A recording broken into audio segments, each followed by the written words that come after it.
Good morning, everybody, and welcome to Chassidus in the morning. 15 minutes to change our lives.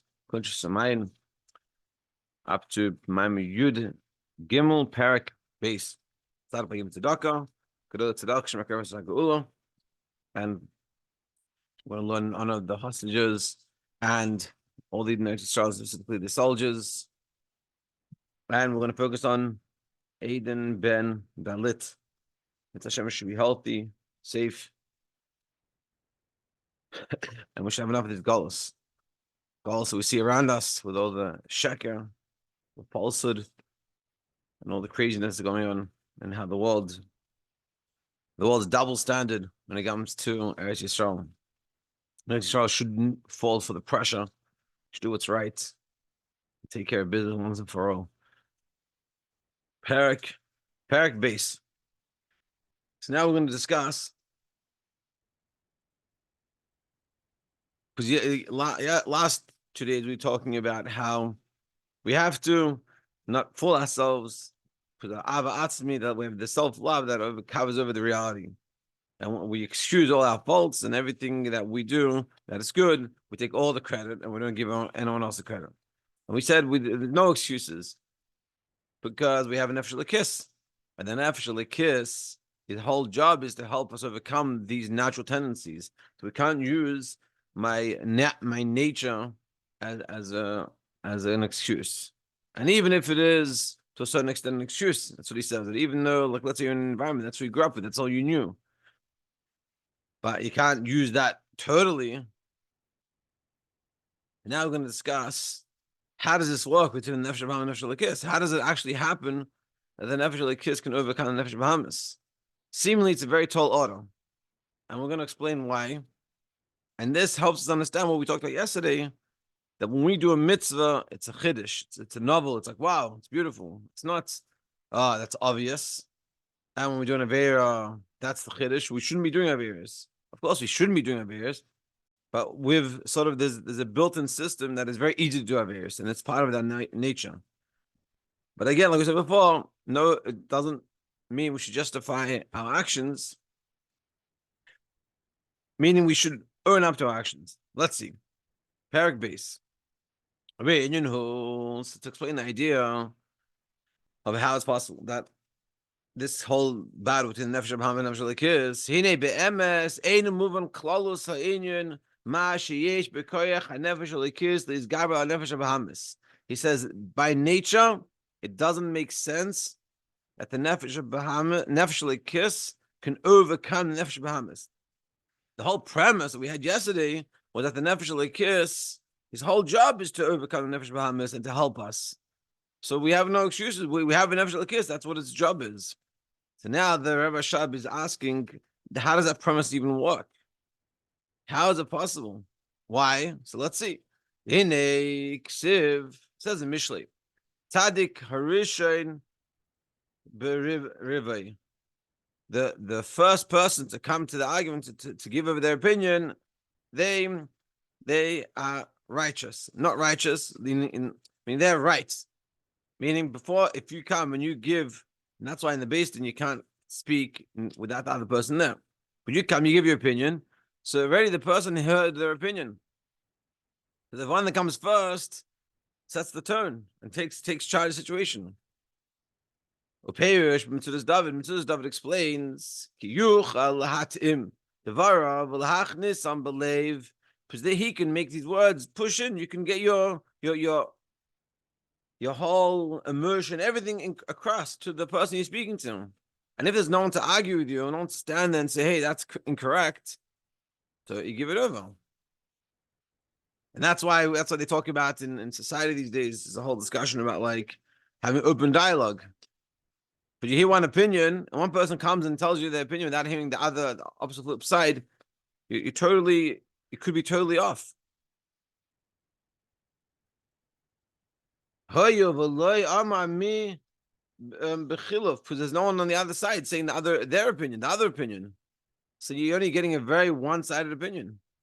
The kasher shnayim hachalukim v'tanisehim ba'im ke'echad. Whereas when you have both of the two siding forces are saying their opinion together, Hine tanase shall call echad and nechleshes. Mitanase is mitanazulase. So everyone's opinion is much more weakened. And that's why when it comes to like political discussions or whatever all these discussions people have nowadays, when you have two sides coming to speak, and that's why it's important to be able to have an open dialogue, open and to talk to people. Good communication is why it's so important. Because automatically it will not make people too extreme. Now this doesn't mean to say that as being a yid, you should listen to other people's opinions. You're a yid and you go according to Torah. That's not the point. The point is we're discussing Nefesh B'Ham and Nefesh L'Kis, but I'm saying in that discussion of like the politics, whatever, it's the idea that we have to recognize that if we're only hearing one side, then this is sort of the issue that's going on these days. People are being polarized. They don't listen to the other side. So then you just get pulled in one direction totally, and it can be totally off, and you have no one to like balance you out. Ava kasher hu rishin yachu latim dvar lach nisam b'leiv l'shemei she'ein mi she'yinaged loy v'gam yachlish b'tanosim. But therefore, when you have someone that has the free reign and gets to give over the whole opinion, and the person sitting there sort of docile, just listening, so then that will shape the person. And that's why in the college campuses around America, it's such a big issue, because people are simple people. They're coming to go higher standard of learning, and someone's giving to them one direction, and they're not hearing any opposing views to balance it out. Now, what does that mean in terms of us? So this idea it applies also with the nefesh b'hamis and nefesh l'kis. Shehei menagdim binyanim. Obviously, they contrast each other. The nefesh b'hamis wants the animalistic physical desires, and nefesh l'kis wants to connect to Hashem. The nefesh b'hamis he ba'adam mitzchilas briyasi. The nefesh b'hamis comes into a person at the beginning of birth. Like our rabbi says in Sanhedrin. From when does the Yetzer Hara rule over a person, take control? At the moment of birth, when the baby comes out of the mother's womb, that's when the Nefesh B'Hamis comes in. Of a Medrash Rabbah, in Parshas Noach, it says Darash min Urav. It says from min Urav, from literally means like the young. So what does it mean? Mishar shenin lotzes me'ima. In the time he starts to want to get out of the mother's womb. So that's when the nefesh b'hamis comes in. So first you're born, and that's the nefesh b'hamis right there and then. Now, when does the nefesh l'kis come? My nefesh l'kis nichnas boy keshu ben yud gimel shana v'yem echad. For a man, 13 years and 1 day, the nefesh l'kis comes in. It's down for when it's 12 years and 1 day, and that time. That's when the nefesh l'kis comes in. She'az nase mechuyev b'mitzvahs. That's at the point we become mechayev in mitzvahs. Kuntres b'medrash Rabbah in Kehelas al pasuk, like it says in Kehelas, toiv yeled, better a child, misken, poor, v'chacham and wise, mi melech zaken uchsil, from an old and foolish king. That's what it says. Better a poor young child, a wise child, than an old, foolish king. So what does this mean? Toiv yeled misken v'chacham, it's better to be a young, poor child, wise. This is the Yetzer Tov. So why do we call the Yetzer Tov a yeled, a boy, a child? Because it only comes into the person 13 years in 1 day or 12 years in 1 day. From an older foolish king, that's Yetzer Hara. And why is it called old? Because it unites with the person from the point of birth. Until his old age. So the Nefesh B'Hamis has been around for 12 years. And only after 12 years of being trained in one way of listening, one way of acting, one way of thinking, comes a Nefesh L'Kis. The Nefesh L'Kis, it's way behind in this whole process. V'chein hu b'zay v'yeshiv, so it says in the Zayar. And so what we're showing here is, by nature, we're set up in a way that the Nefesh Bahamis is here for many years, 12 years. Imagine being taught something for 12 years, and then after 12 years, being taught that, by the way, really we should be doing it differently. It's very hard. And this goes back to the point we were saying yesterday. So now we understand this. When we do a mitzvah, we overcame this natural inclination that we have. Naturally, we're Nefesh Bahamis people. And we're able to overcome that. And this comes back to the original question. Oy bazai, if this is the way it's set up, that for 12 years we're one way, and then we have the Nefesh Elokis come in, can actually start having an opinion. So then, how is it possible that the Nefesh Elokis can overcome Nefesh Bahamis and can transform us? It seems very difficult and we're going against the grain. So now, but now comes the question: what about one second here? Are we saying the Nefesh Elokis only comes in at 13 years old, 12 years old? So what does that mean? How does that work? So let's see. Even though in the Gemara in the Medrash, it says Isa. Neshama me'emasai nisna ba'adam. When does the neshama come into the person? Mishas bekida, at the time of conception. V'ayin sham b'matneis kuna. Let's see over there. V'zeu rak shenisna lei nisna boy. Aval eina pe'elas ad v'yosef ben yudim mishana. V'imkein harei nefesh bahamis akdima tanase. So even though the nefesh elokis at conception comes, so then is it before the nefesh bahamis, after the nefesh bahamis? So one hand we're saying the nefesh bahamis comes first for 12 years, and now we're saying the nefesh elokis comes from the beginning, and from earlier the nefesh bahamis comes in when the baby comes out. The nefesh elokis comes in from the first moments of conception. So what is it? So then how does this work?